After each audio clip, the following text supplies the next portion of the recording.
A lot for us to get through. My next guest is the Foreign Minister of Latvia, Baiba Braže, joins me now live from Riga. Foreign Minister, good to have you back on the show.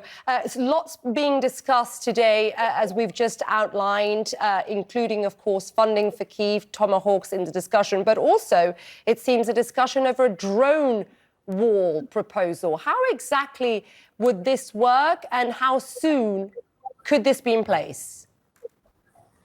Thanks for having me. And I fully agree with the Danish Prime Minister that Russia is waging a war against all of us. That warfare doctrine that Russia has is one. It includes different means. It includes non-conventional, or what we call hybrid war.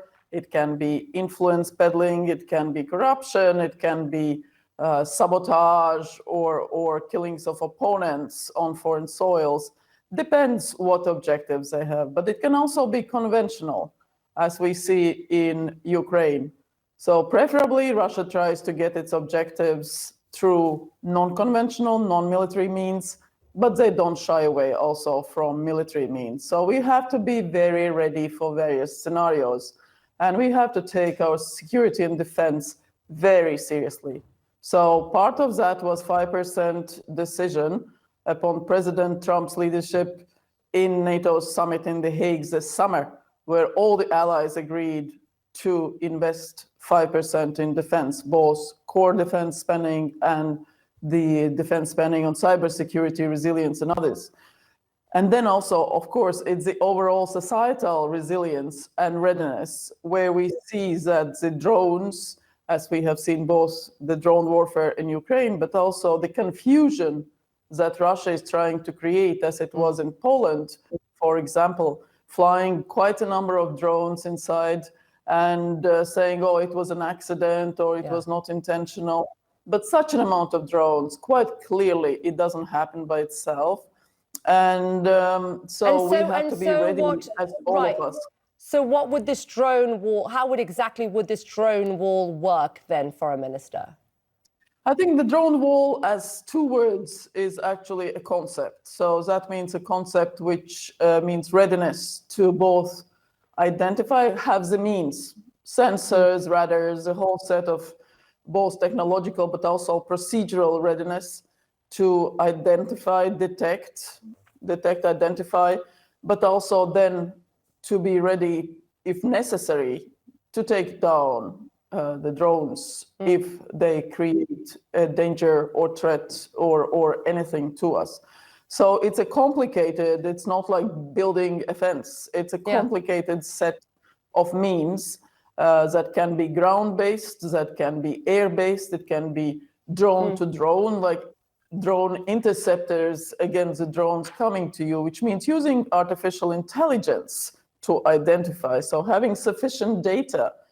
So Latvia, together with the United Kingdom, is leading the so-called drone coalition, which means that our private sectors, defense sectors of all the coalition countries work together to both, again, develop these means of defense, but also to develop means of prevention and, if necessary, attack and taking down the attacking drones.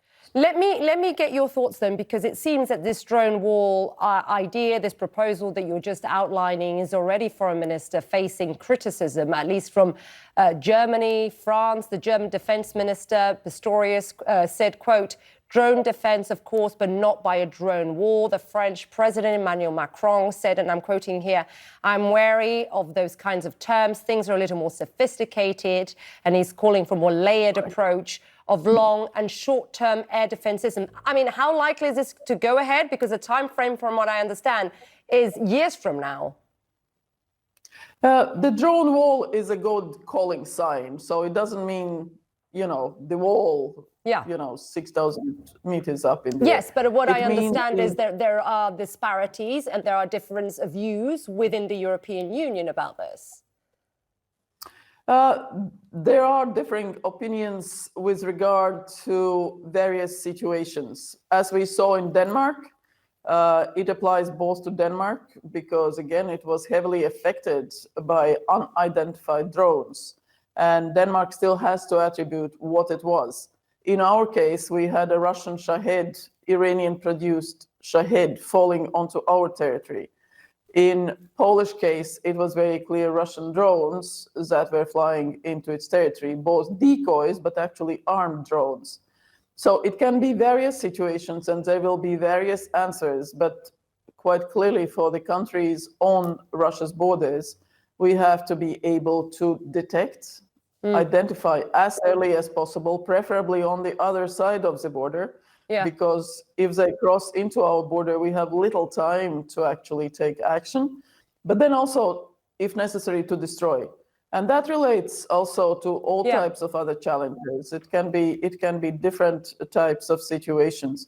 And countries more in the center will face, possibly, like Denmark did, different challenges, but it's still a challenge. They still need the same capabilities. It's also procedural readiness, because you need to be able to close your civilian space, if necessary, very, very early and very fast.